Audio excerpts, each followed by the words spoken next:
الحمد لله رب العالمين والصلاة والسلام على سيد المرسلين أما بعد فأعوذ بالله من الشيطان الرجيم بسم الله الرحمن الرحيم الصلاة والسلام عليك يا رسول الله وعلى آلك وصحابك يا حبيب الله. أعوذ بالله من الشيطان الرجيم والذين يؤمنون بما أنزل إليك وما أنزل من قبلك وبالآخرة هم يوقنون. اور وہ کہ ایمان لائیں اس پر جو اے محبوب تمہاری طرف اترا اور جو تم سے پہلے اترا اور آخرت پر یقین رکھیں. سورۃ البقرہ آیت نمبر 4،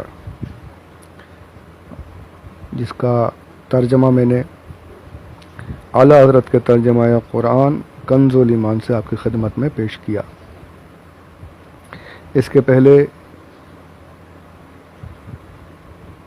انفاق اللہ کی راہ میں خرچ کرنے کے تعلق سے کافی کچھ میں نے آپ کی خدمت میں عرض کیا تھا. یقین مانیے بہت کچھ میں نے چھوڑا ہے، بتایا نہیں، پڑھا نہیں، اور بہت کچھ مجھ سے چھوٹ گیا جو میں چاہتا تھا کہ بتاؤں لیکن چھوٹ گیا. خیر، اب اللہ کی مرضی، آگے بڑھتے ہیں. اور کچھ کہوں اس سے پہلے میں اپنی ایک غلطی کہوں یا سبقت لسانی کہوں، یعنی زبان سے نکل گیا یا مجھ سے غلطی ہو گئی کہ میں نے کہیں پر یہ کہا ہے کہ یہاں پر متقین کی 5 صفات کا ذکر کیا جا رہا ہے. یہ 5 صفات نہیں ہے، یہاں 6 کا ذکر ہے. پہلی 3 جو ہیں اس کے پہلے آیت میں ذکر ہوئی. کون سی 3 صفات؟ الذین یؤمنون بالغیب، جو بے دیکھے ایمان لائیں، غیب پر ایمان لائیں. دوسری یقیمون الصلاۃ، جو نماز قائم کریں. 2 تیسری مما رزقناہم ینفقون، اور ہماری دی ہوئی روزی سے کچھ اٹھائے رکھیں، اللہ کی راہ میں کچھ خرچ کریں.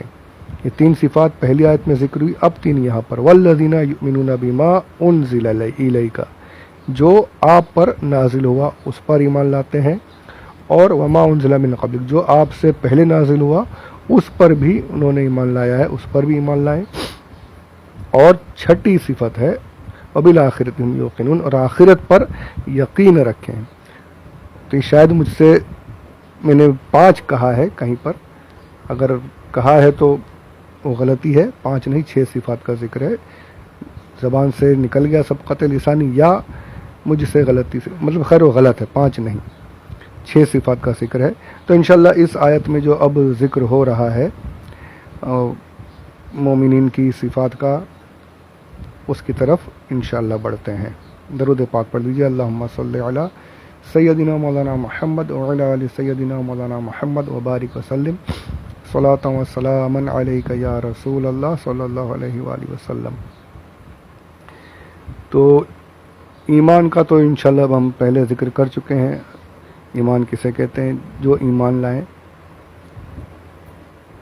اب انزال، وما انزل الیک وما انزل من قبلک. انزال، نزلنا، نزول، یہ اس لفظ کے الگ الگ معنی ہیں. انزال کہتے ہیں کسی چیز کا اوپر سے نیچے کی طرف ایک ساتھ آ جانا. اور نزل کے بارے میں آتا ہے کہ دھیرے دھیرے کسی چیز کا نازل ہونا. اور قرآن پاک کے لیے دونوں لفظ استعمال کیے گئے ہیں. انزال بھی آیا ہے اور نزل بھی آیا ہے. انزلنا بھی آیا ہے، نزلنا بھی آیا ہے، یعنی ایک ساتھ بھی اتارا گیا، دھیرے دھیرے بھی اتارا گیا. اس کے بارے میں یہ تطبیق کی گئی ہے کہ قرآن پاک اللہ عز و جل نے لوح محفوظ میں جو لکھا ہوا ہے ساری چیزیں، وہاں قرآن پاک بھی موجود ہے. وہاں سے ایک ساتھ آسمان دنیا پر نازل ہو گیا، ایک ساتھ انزال ہوا، اسے ایک ساتھ نازل ہونے کے لیے کہا گیا. یا جبریل امین کے دل پر نازل ہوا، جیسی اللہ کی شان ہے، جیسی جبریل امین کی شان ہے اللہ عز و جل سے اخذ کرنے کی، اور جیسی اللہ کی شان ہے جبریل کو عطا کرنے کی۔ اور پھر وہاں سے جبریل جیسا جیسا حکم ہوا، یا تو آسمان دنیا سے، یا لوح محفوظ سے، یا خود اللہ عز و جل کی بارگاہ سے سماعت کر کے، جو شان ہے اللہ عز و جل کی اور جو شان ہے جبریل امین کی۔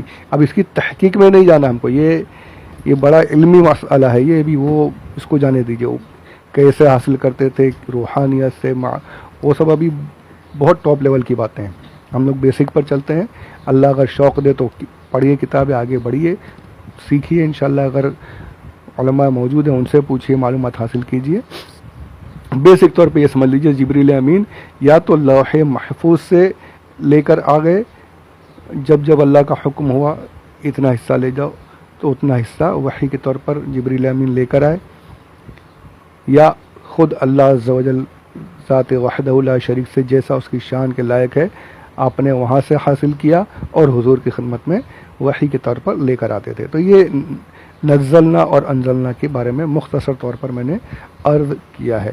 اب اس میں بڑی علمی باتیں ہیں یہاں پر، وہ سب کو آگے یعنی آگے بڑھتے ہیں، وہ باتیں ہمارے ذہن سے اوپر کی ہیں۔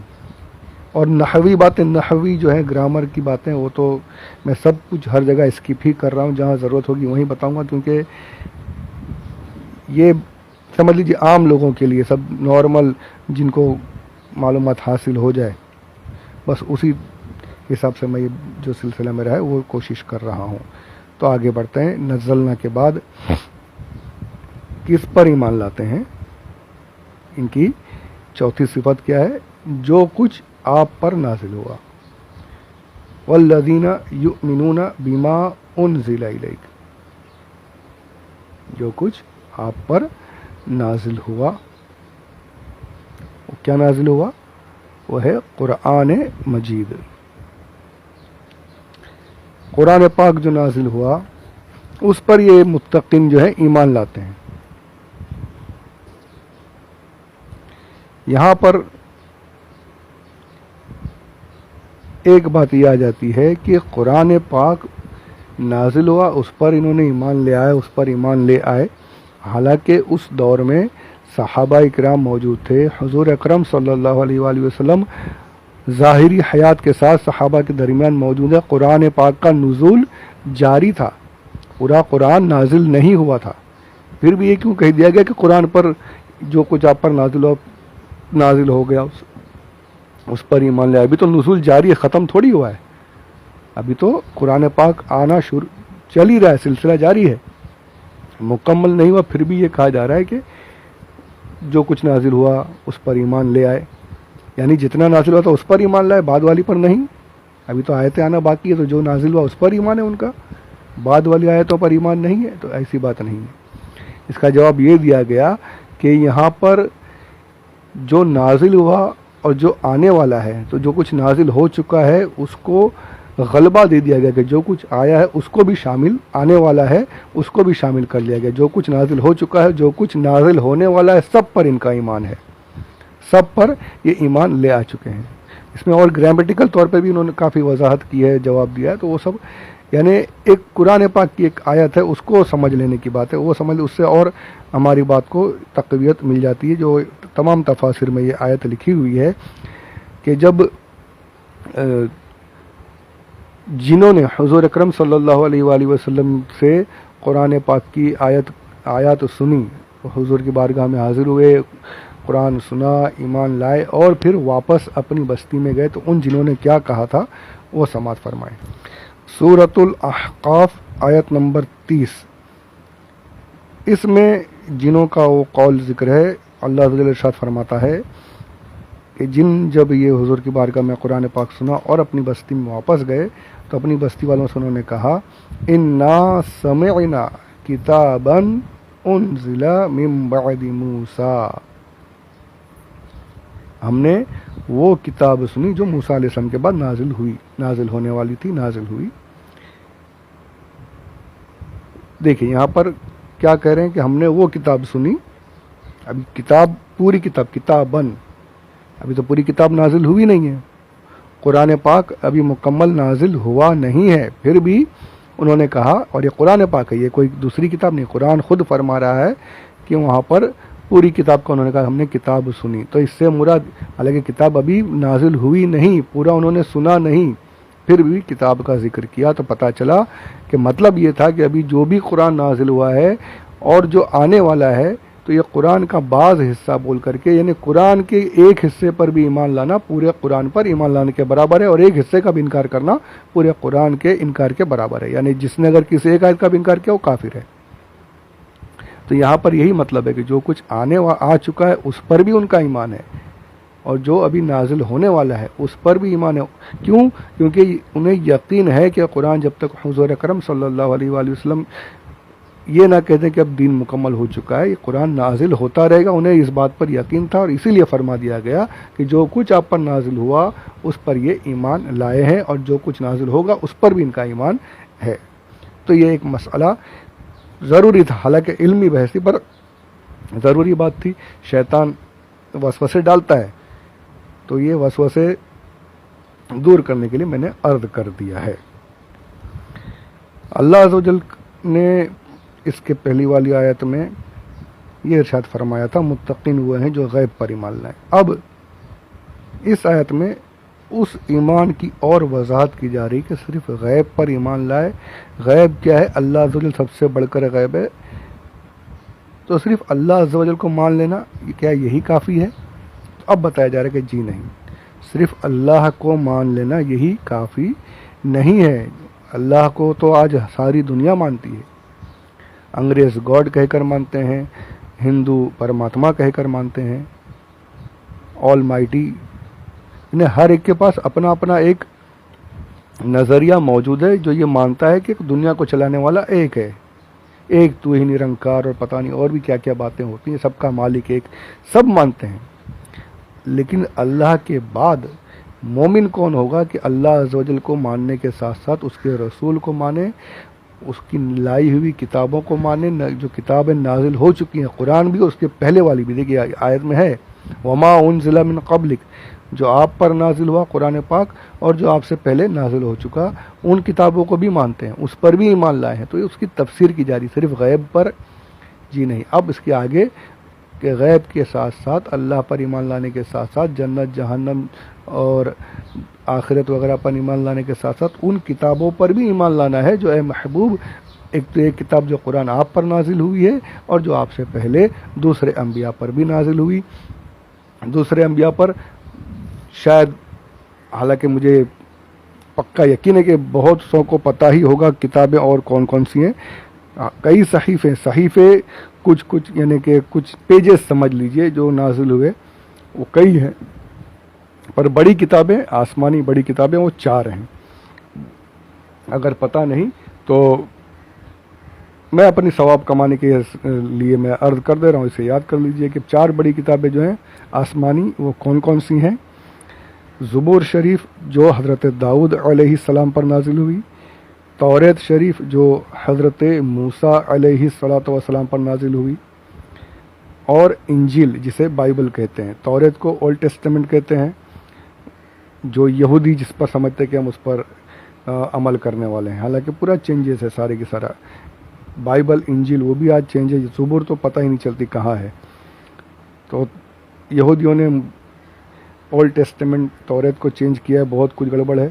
بائبل بھی چینجز ہے، کئی نسخے بائبل کے ملتے ہیں، بہت، یہاں سے وہاں تک دیکھیے الگ الگ نسخے ملتے ہیں، یوحنا کی، متی کی، پتہ نہیں اور کیا کیا ہیں. تو بائبل تو 3 دیکھیے، زبور، توریت، انجیل. زبور داؤد علیہ السلام پر، توریت موسیٰ علیہ السلام پر، انجیل حضرت عیسیٰ علیہ السلام ان پر نازل ہوئی، اور آخری کتاب اللہ کی سب سے عظیم کتاب الحمدللہ ہمارے پیارے آقا، سب سے بڑے، سب سے عظیم رسول، رسولوں کے سردار حضرت محمد مصطفیٰ صلی اللہ علیہ وآلہ وسلم پر نازل ہوئی، یعنی قرآن مجید. تو یہ 4 بڑی کتابیں ہیں. تو آیت میں یہ ذکر ہو رہا ہے کہ اے محبوب متقین ہوئے ہیں جو آپ پر قرآن نازل ہوا اس پر بھی ایمان لاتے ہیں، اور جو آپ سے پہلے توریت، زبور، انجیل اور جو دوسرے صحیفے ہیں ان سب پر بھی ایمان لاتے ہیں.